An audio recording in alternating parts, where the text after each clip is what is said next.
An updated agreement paves the way for a new pipeline. Our governments have agreed to make targeted changes to our respective environmental policies. A green light from the feds, an optimistic timeline, but I think a lot of Canadians will be disappointed when they realize what we're sacrificing. Plus, braving the elements for another chilly long weekend. Yeah, we feel like we're kind of prepared if any kind of bad weather come in. We always hope for just a couple hours of good sun, we'll be fine. Setting up camp no matter what. And ladies who let her buck. You know, we only live once. Let's just live. Let's try it. Learning the ropes and getting a real kick out of this fast-rising rodeo sport. CTV Calgary, local breaking news with Tara Nelson. Hello and thank you for joining us. The Prime Minister says a new agreement with Alberta signals Canada is taking a major step toward becoming an energy superpower. Mark Carney was in town today to sign a new deal with Premier Danielle Smith, one that could expedite a pipeline to the West Coast. They want oil flowing in just 7 years. But as Tim Brooke explains, the process still has a lot of hurdles to clear. Final signatures on a federal agreement, and Alberta's premier is thrilled. This is a good day for Alberta and a good day for Canada. Danielle Smith and PM Mark Carney finalized an energy deal Friday that will push the expected carbon price to $130 a ton by 2040, not 2030 as originally planned. But the real headline here is what it all means for a pipeline to the West Coast. Everything has to fit together, and the combination here does, which is why we're very proud to have this agreement, and we will do everything to implement it. Alberta plans to submit its official proposal with a planned route by Canada Day, and Ottawa commits to naming it as a project in the national interest by October. Shovels could be in the ground by fall 2027. And oil flowing, optimistically, by 2030. That all depends on a few things. The engagement's already begun, and as soon as the project submission happens after July 1st, then that triggers formal consultation, which will also begin in earnest. Coastal First Nations have already opposed the deal, and next door, BC's premier says it's time to stop rewarding bad behavior.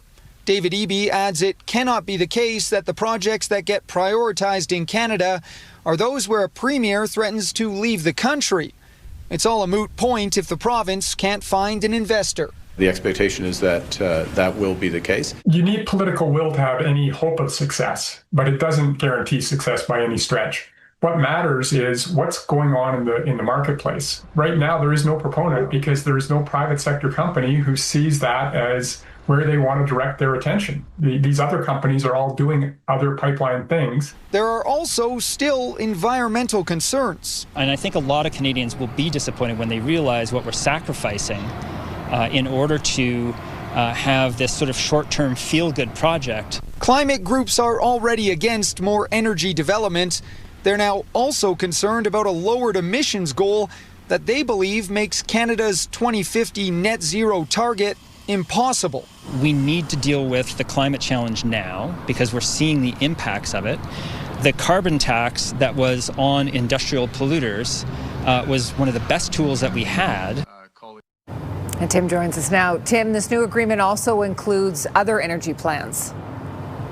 Yes, Tara, in that agreement, there's a promise to focus in more on renewable energy, which is a bit of a surprise considering some of Danielle Smith's past comments on wind and solar.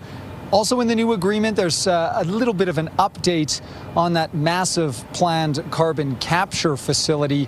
The big news on that front is it's being scaled back significantly, and there's no longer an official timetable for it to be completed. Now, I chatted with provincial government officials today. They tell me negotiations on the Pathways project will begin in the coming weeks, and one of those negotiations is centered around construction schedules. But Tara, it's entirely possible that that carbon capture project isn't ready for 2027 as was originally promised. Okay, Tim Brooke reporting. Tim, thank you. A court ruling that struck down a major Alberta separation petition this week is sparking a wider constitutional clash involving First Nations, the province, and Ottawa. Premier Danielle Smith says she's not backing down, but legal experts say it could be an uphill battle.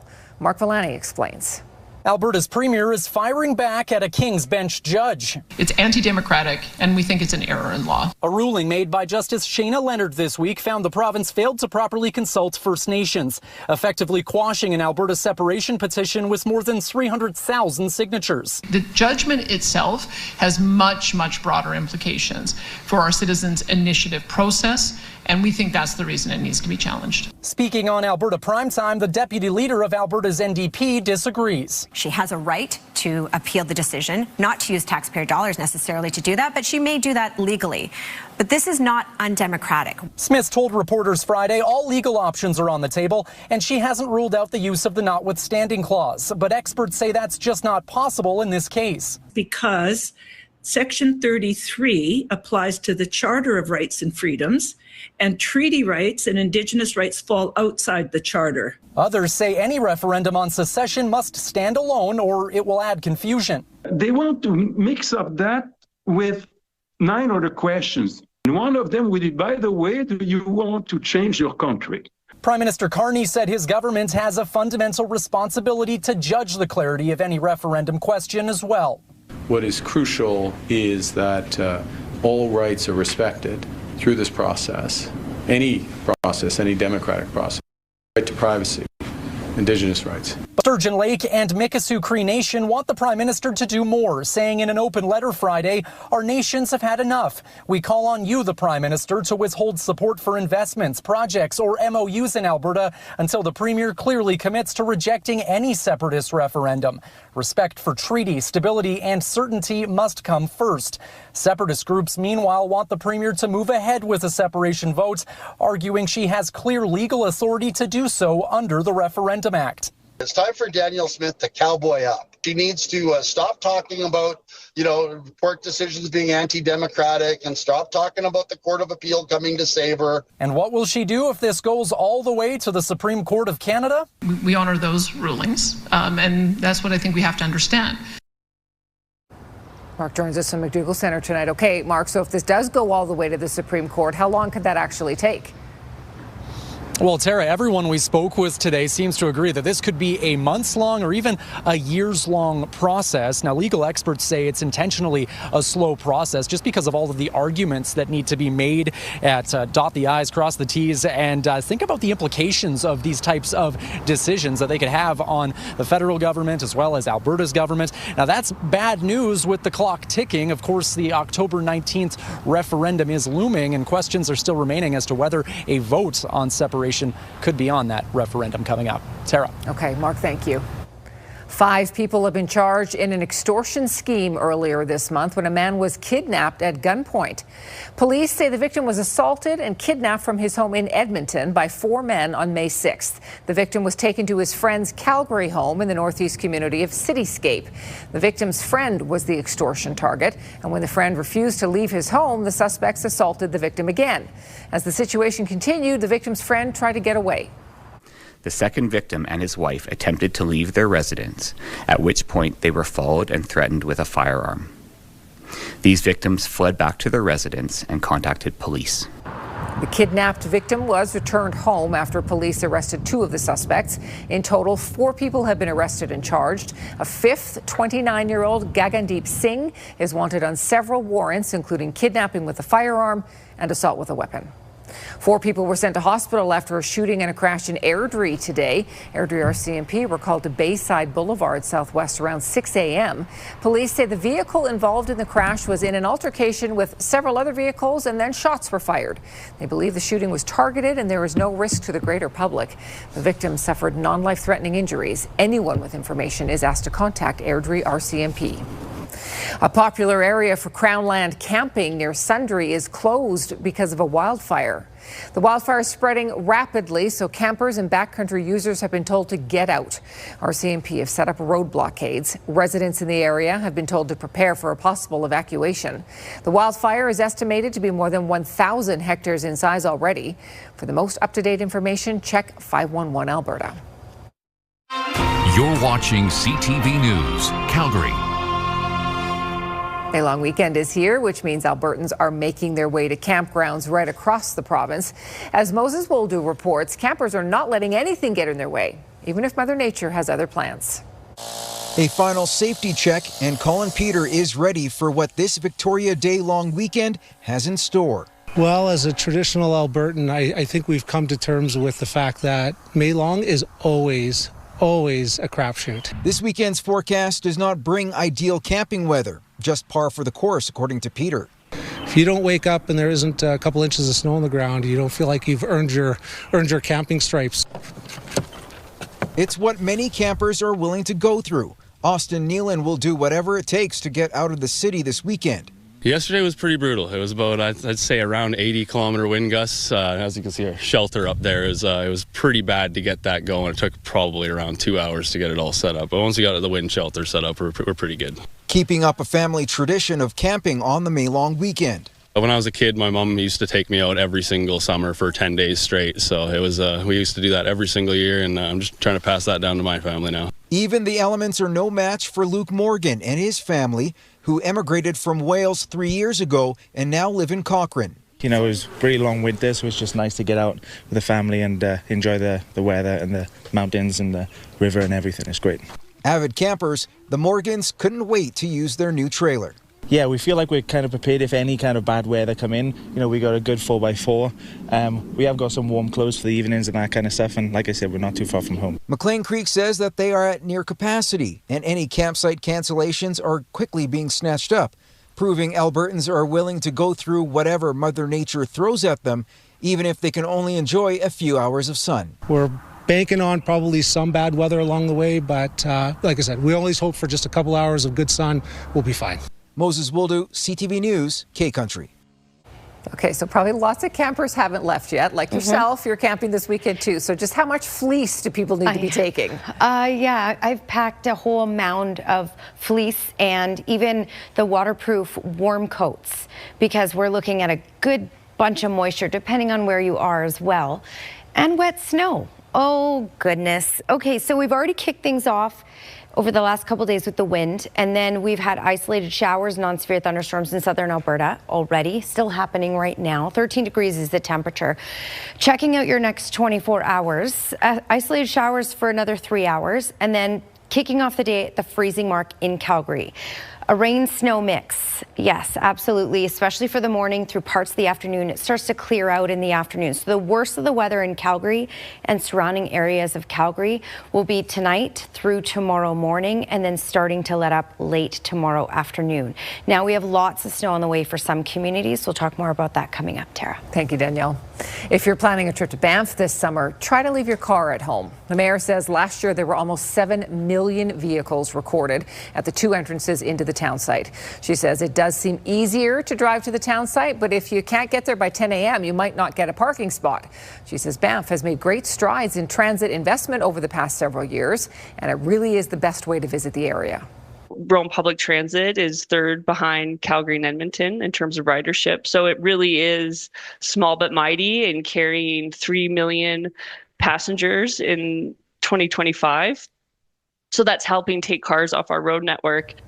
There is also construction happening in Banff's downtown, so it is best to use the Banff Avenue exit into town until July 2nd. Big organizational changes are coming for ambulance services in Alberta. Emergency Health Services Alberta is no more. In its place will be Alta Paramedic Health, what it means for those of us on the receiving end of a paramedic call. And flying high at a new festival dedicated to kites, how you too can learn how to harness the wind.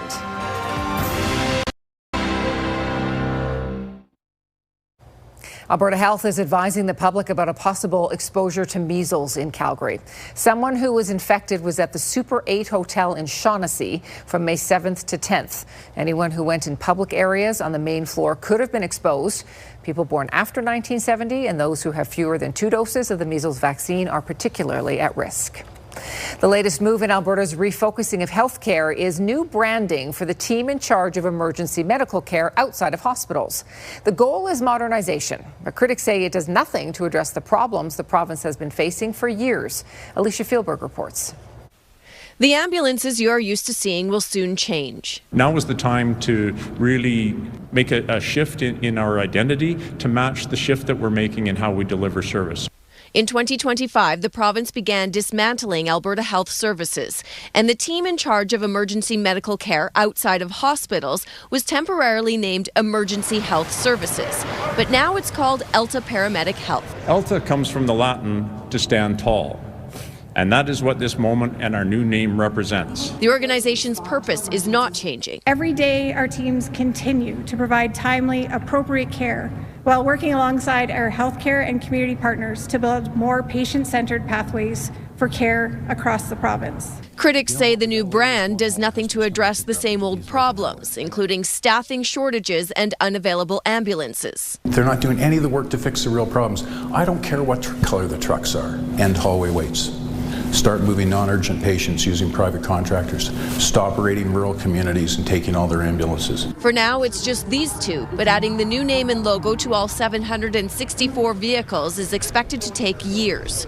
4,200 staff members are expected to get new blue uniforms by January 2027, with a yearly uniform budget of $2.8 million. Alicia Fieldberg, CTV News, Calgary. Calgarians can now get to and from transit stations using e-bikes or e-scooters. They'll be available at 8 different stations around the city. If your commute to or from the station is 10 minutes or less, it's free as long as you're on the Neuron or Bird Canada app. This program is an extension of a 2023 pilot project where a similar service was offered at 3 LRT stations over 4 months. The companies say this initiative helps fill a transit gap. When a bus isn't here or they're not able to get an Uber or a taxi, whatever the case may be, they have another option in that transit mix here in the city of Calgary, and it's an affordable, safe and convenient, fun way to get around the city and to get to and from where you're going. Neuron and Bird Canada will also review the drop-off spots to ensure that sidewalks and pathways remain accessible for everyone. Well, there's not usually a shortage of wind in Calgary, and that makes it the perfect place to go fly a kite. Granary Road, just south of the city, is hosting a kite festival this weekend. It's a family-friendly event where you can learn how to build your own kite and then get a lesson from a kite flying expert. Here's Kevin Fleming. He's in his element when he's flying a kite like this. The double line allows Bud Taylor to do just about anything he wants with the kite while it's in the air. His dad taught him how to fly when he was 6, and he's still in love with it. It's hard to explain. I just get this tingling throughout me. I get a rush. I just have to go outside and play. I need to be outside. I like playing with the wind. Taylor turned his passion into a living and is the co-owner of the Kite Guys. He's traveled all over North America attending festivals to fly and teach others about using the wind. There's certain areas in the window, the wind window, where there's power and where there's not so much power. So we can kind of fly in these other areas and be able to handle things. So it's good to start out slow and then move up from there. Taylor is part of Granary Road's long weekend kite festival. A variety of his kites are on display in the food court, and he'll be hosting kite-making sessions for people of all ages on Saturday and Sunday. I always used to go out in the field with my parents when we lived in town, and we'd fly all these different sorts of kites. I remember I had this like princess kite when I was really young, and I used to always love going out and flying it. Annabelle Evong says Kite Fest is a way for the outdoor park to bring nostalgia back to kids and their parents. We have 17 professional kite flyers, and they're just really versed in doing different tricks and stuff like that, and they're good for helping younger kids and teaching those who are willing to learn, that want to do new tricks. Taylor says the sky is the limit literally when you're out holding the lead line of a kite, and he can't wait to share his love of it at Kite Fest. Kevin Fleming, CTV News, Calgary. So Kite Fest runs Saturday and Sunday at Granary Road. Organizers hope to make it an annual May-long weekend event. We'll have more information about it on our website. It certainly will be windy enough to fly a kite out there. Mm-hmm. Yep, windy enough, and let's be honest, we got to dress warm for Saturday especially. Saturday will be the coldest in the city, including Granary Road, and then it will start to shape up on Sunday and then really shape up by Monday. So if you're camping and then you plan on clearing out, going back home on Monday, it's kind of unfortunate. Okay, 13 degrees is the temperature right now in Calgary, also our daytime high, which is cooler than the 20s that we had earlier this week. But of course, this is certainly a lot warmer than the high of 4 that's expected for tomorrow. So yes, a much chillier day. So this cool down is just getting going here. 15 is the temperature in Lethbridge, 16 in Brooks, 15 in Medicine Hat. A little on the windy side for sure, but a lot more reasonable than what we had over the last couple of days for sure. 63 was the max in Lethbridge, close to 50 in Medicine Hat and around that for Calgary as well. For the far south, 40 to 50 kilometer per hour gusts possible for tomorrow. Calgary and in through Brooks and Drumheller should be a lot calmer with regards to the winds tomorrow. But everything else looks messy. Okay, so here's these isolated showers that have been moving through pretty much most of southern Alberta, and that's really because of the system off to the east that we really already dealt with, but it's creating that convective activity because of the wind being forced around that system, getting air rising, pushing air up, and then we get these isolated showers and thunderstorms. That's that, but tonight the next system rolls in, and that's going to bring in a much cooler air mass, which is why we have rain mixed with wet snow in many communities, Calgary included in this. What you can look at is the QE2 Highway 2 as that line of rain and wet snow. So the wet snow development is right along that line, and then off to the west, the snow is going to be more consistent and it will be even a little colder, which is why we're expecting way more snow for the high elevations.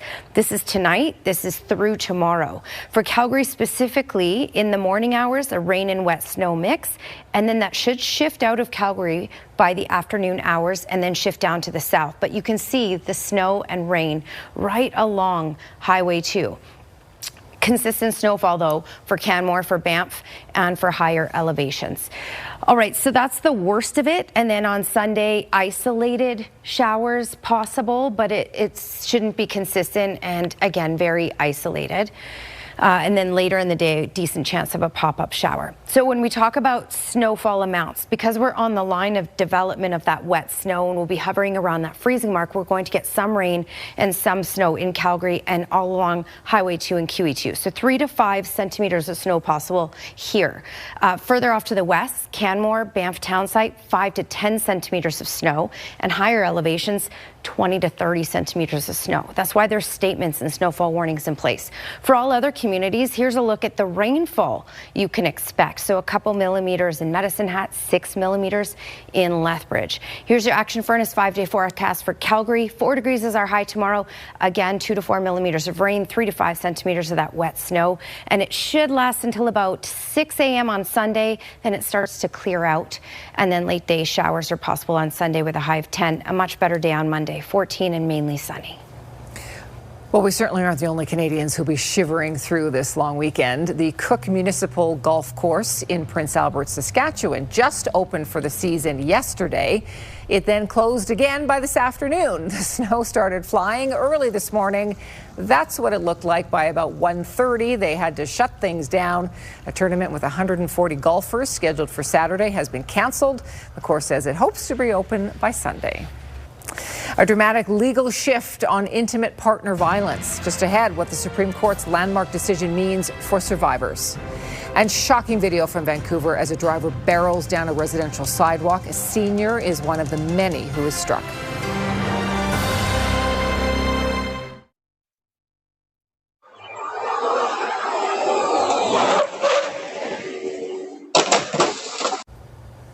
In Vancouver, pedestrians had to scramble to get out of the way when someone drove a Jeep down sidewalks at high speed. A senior was critically injured and 2 police officers were sent to hospital. The driver was eventually stopped after crashing into a police cruiser and rolling his Jeep. Police say drugs and mental health may have been factors. A landmark ruling by the Supreme Court of Canada today recognizing intimate partner violence as its own legal basis to sue for civil damages. It centers on the case of a woman who was abused during her 16-year marriage, and it paves the way for financial compensation beyond assault, battery, and emotional distress. Here's Adrian Gobriel on the legal significance and what it means for victims. I found myself in a very bad predicament. At 17, Wendy Butler says she thought she'd met her Prince Charming, though for nearly 2 decades, she says she was trapped in an abusive relationship. I didn't tell anyone because of shame. It took me a long time to leave. What the mother of 2 says she experienced went beyond physical bruising. The abuse that I endured, it was physical, emotional, and psychological. and I lost myself. Today, Canada's highest court ruled in favor of creating a new tort of intimate partner violence. A tort is a legal term for a civil claim that allows a person to seek damages after being harmed. The law already gave victims the ability to seek redress for physical assault and for sexual assault. This new tort recognizes that intimate partner violence isn't always physical or sexual. Coercion and manipulation, humiliation, isolation. As part of Justice Nicholas Kazirur's 200-page ruling, the case briefing outlines that a victim must show that their partner intentionally engaged in abusive conduct and that the conduct amounted to coercive control when viewed in context. Today's a big day. It is a very big day. For survivors who can now seek justice after years of being controlled, confined, and psychologically harmed.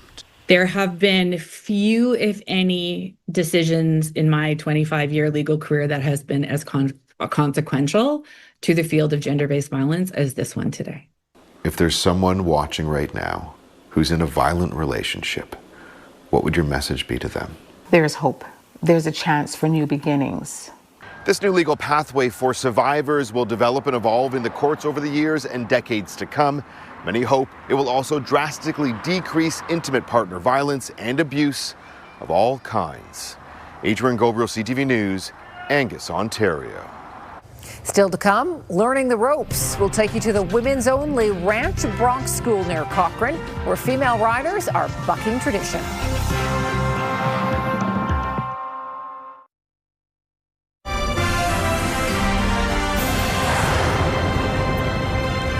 An Alberta program is helping women and girls buck tradition by launching their careers in a fast-rising rodeo sport.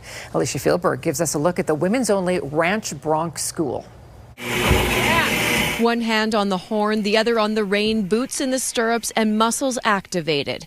Riders start training on a bucking machine at women's only Ranch Bronx School before switching to a wildly kicking horse and trying to hold on for 8 seconds. I love feeling the adrenaline. I like challenges. I always like the rough, gruff things in life. It's just a lot of good energy and a lot of fun. Women's Ranch Bronx Championships started in the United States in 2016 due to high demand from female athletes wanting to compete in the men's division. The sport is rapidly gaining popularity in Canada, Australia, Europe, and Mexico, and attracting a lot of attention on TV and online. And it's easier for us to actually spread it and show that the girls can do it and be good at it. This school near Cochrane runs twice a year, and it's fully booked with a wait list, which is no surprise to some riders. When I was in grade 3, we had to do an assignment. It was, what do you want to be when you grow up? And I said, I want to be a female bronc rider. And everyone kind of laughed in my class, right? You're a woman, you can't do that. And now look at me. They say learning the ropes together with a focus on safety and mindset gives them a leg up, and not just in the sport. If I'm, nervous to go scrambling on a hike, I can do this, why can't I do that? And it's just helped to push me a little further in other aspects and other sports and trying new things. I just hope to continue having fun and trying to keep doing better every single ride. Which is why some people who sign up don't even intend to compete. Some of those girls that come in for the confidence and just in general, and they'll do well, and then they get a fire in them. The school aims to empower, and riders hope that catches on too. In February, Bailey Zelke was the only Canadian competing in Ranch Bronx in the Hawaii Ranch Rodeo and beat out all the other women and men to win the buckle. Pretty incredible to watch the sport grow, and I hope that it inspires other little girls to believe they can do big things for themselves. Alicia Fieldberg, CTV News, near Cochrane.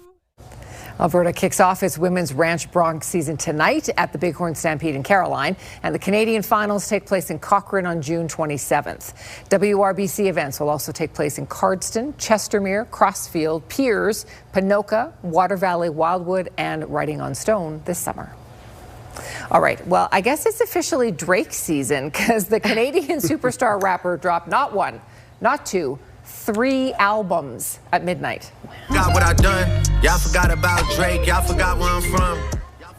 So in addition to Iceman, Drake dropped 2 other albums called Habibti and Maid of Honor. His epic album promotion lit up the city of Toronto last night. and left the CN Tower frozen over. Drake fans were flocking to the waterfront for the fireworks. They took 5 days to put together and lasted about 10 minutes. The CN Tower was also lit up blue overnight, making it look like it was frozen. That's busy. Wow. Mm-hmm. Huh? That's a lot going on for Drake right there. That's a big deal. Whole And he's city a big backing deal. him up. Yeah, no kidding. Well, many people will be traveling this long weekend, but it's kind of rare to encounter something like this. For your Lufthansa Star Alliance, flight LH2222 to Toulouse, we start with Paris, boarding Even the travelers thought that was funny. That's a lot of twos to get to Toulouse. Kind of a tongue twister video. It's gone viral, many commenting. They think it's funny every time they hear it, especially when it's their flight. So it's obviously always that flight number to get to Toulouse. Well, you've probably heard of dogs getting the zoomies, but did you know other animals get them too?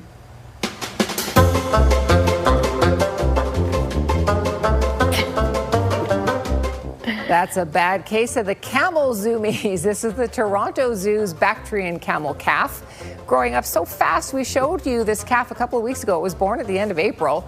They're inviting people to come out over the long weekend to see his cute little face, and he seems very excited about all the new visitors that are coming to see him. And the other camels in there just going, what are you doing? Slow down, Leave me relax. alone. It's the weekend. Just relax. Those little ones have lots of energy. Yeah, let them run it out. Albertans have been experiencing strong wind lately, and it comes as farmers are just wrapping up their spring seeding. We have a look at some of the damage next.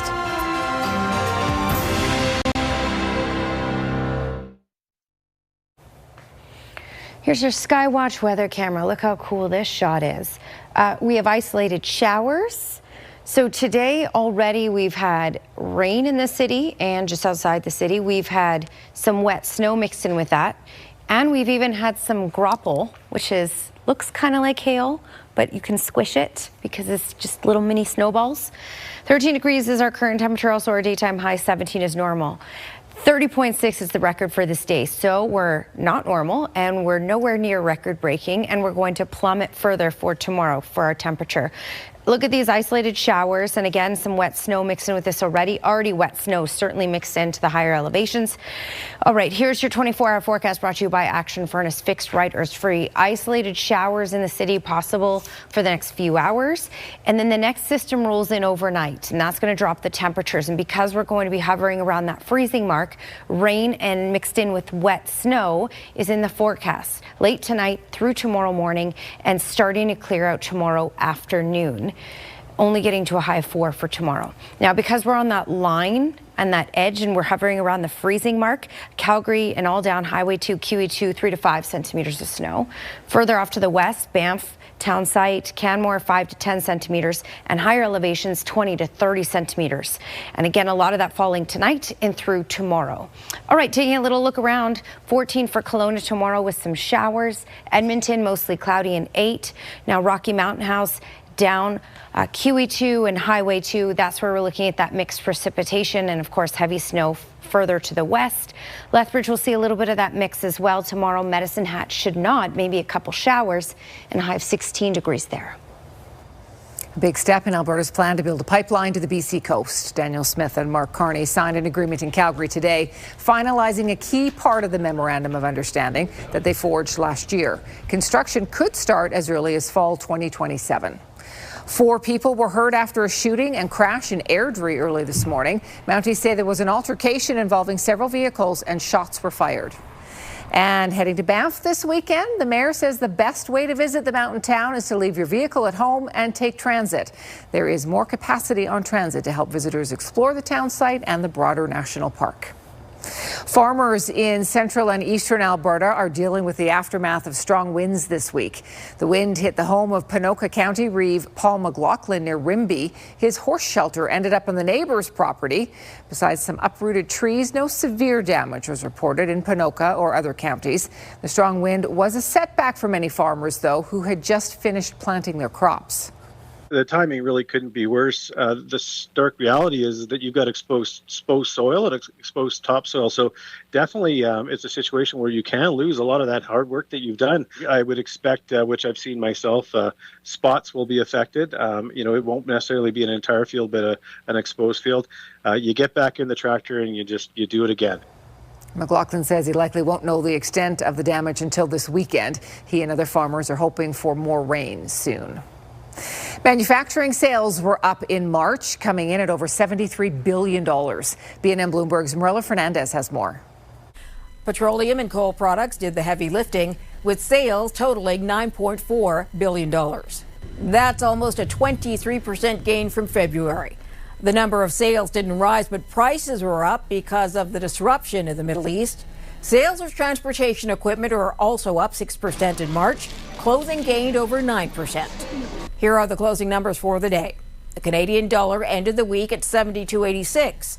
West Texas Intermediate up over $4 to 105.42. Western Canadian Select is up to 80.35. And the TSX lost over 400 points today. Those are your business headlines. I'm Marilla Fernandez. It's always a big draw when the Saskatchewan Roughriders come to town, even if it's the preseason. Expect a lot of green at McMahon on Victoria Day. Glenn has that next.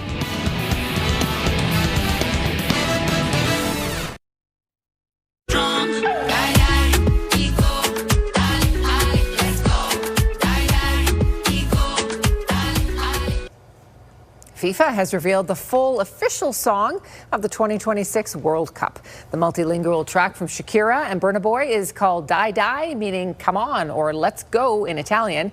It marks a return for the Colombian superstar, who also sang the official song for the 2010 FIFA World Cup. Shakira is also slated to perform at the first ever FIFA final halftime show. That's July 19th, alongside Madonna and BTS. The 2026 World Hockey Championship got underway in Switzerland today. Glenn is back with us. And Glenn, a tough test for Canada right off the bat. Tara, Team Canada had to face Sweden in their first game. The Swedes always a tough opponent in international hockey. We were going to pick it up in the third period. Game time at 3. Nice passing play here. Fraser Minton to Porter Motone over to Connor Brown, and he buries it past Magnus Hellberg. Gave the Canadians a 4-3 lead. Later in the third, watch this great play by Dylan Cousins. He busts towards the net, spins around and beats Hellberg for the insurance marker for the Canadians. They beat the Swedes 5-3 in their first game of the World Hockey Championship. Up next for Team Canada, they will take on Italy tomorrow. Well, it's playoff time at the Centennial Cup, and the Canmore Eagles went up against the Toronto Patriots in quarterfinal action today. The Eagles would open up the scoring late in the first period. They're on the power play. Cohen Dow gets it over to Hudson Ladmark, and he will fire it past Nico Armelin. The Eagles led 1-0 after one. Patriots would tie it up early in the second. Eagles turn it over. Kyle Morey over to Cole Cooksey. One times it past Alexander Schweiler. We're tied at 1. Now, with the Patriots up 2-1, the Eagles get back on even terms on the power play again. Douse gets it to Aiden Kachuk. Deflection in front. Nice goal there. We're tied at 2 apiece. Eagles regain the lead a few minutes later. Will Ludick will be stopped on the wraparound, gets the puck back, waits, and scores. Eagles with a 3-2 lead. The Patriots even it up in the third, and again it's Cooksey with the goal. Fires this one past Schweider. It was back and forth game here. We're tied at 3 apiece. The Patriots take the lead a little later in the third period. They're in the power play. Hudson Cummins feed to Tommy Carmens, and he will deflect it past Schweiler. That makes it a 4-3 game, and unfortunately for the Eagles, their run is over at the Centennial Cup. The Patriots go on to win this one. The final was 7-3. Calgary Stampeders take to the field for their first preseason game on Monday. Stamps hosting the defending Grey Cup champs, the Saskatchewan Roughriders. And it's a good bet you're going to see a lot of backup quarterbacks in that game. Stampeders quarterback Josh Love got a pleasant surprise just before the start of training camp. PJ Walker decided to walk away from the game, propelling Love into the backup role. Credit to PJ, great career, better human being. It was great to be around him. I actually met him a couple years ago. I was in the same room for a really brief time with Carolina, but just a great dude. But no, man, I'm no matter if I'm starting or backup or whatever on the depth chart, I'm always competing. I'm always trying to prepare like I'm the starter. A lot of things changed for Love coming into camp. Not only is he the front runner to back up Vernon Adams, he's also switched numbers from 16 to 12.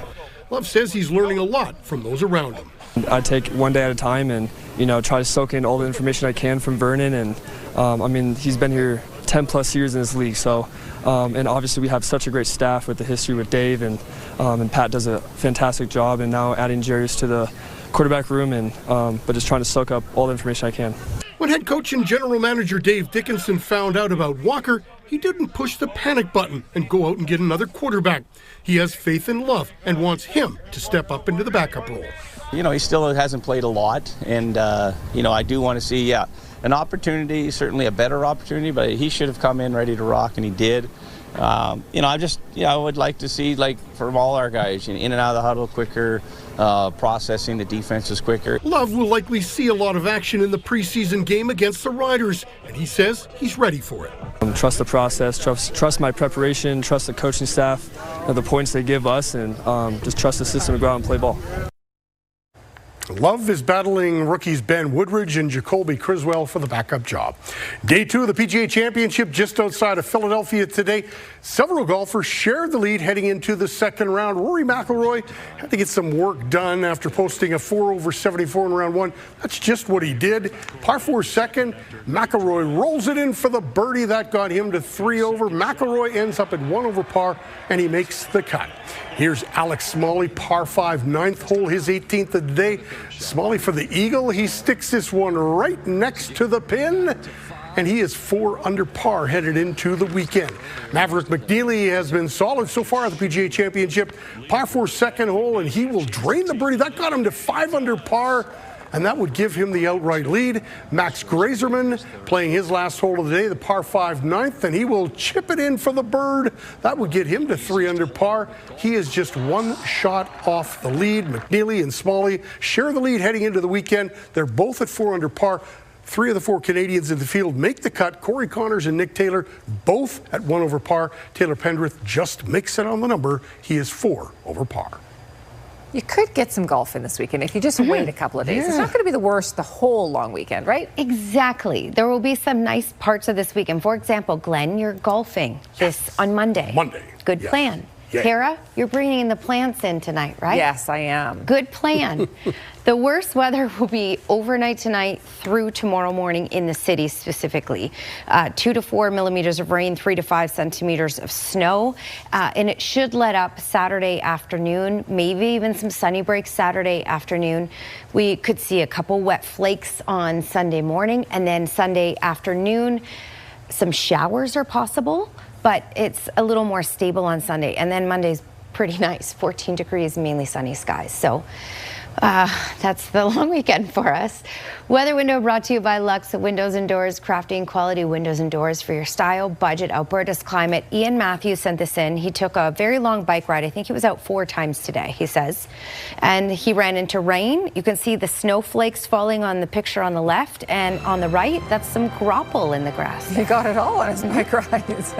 Thanks for your company tonight. Have a terrific long weekend.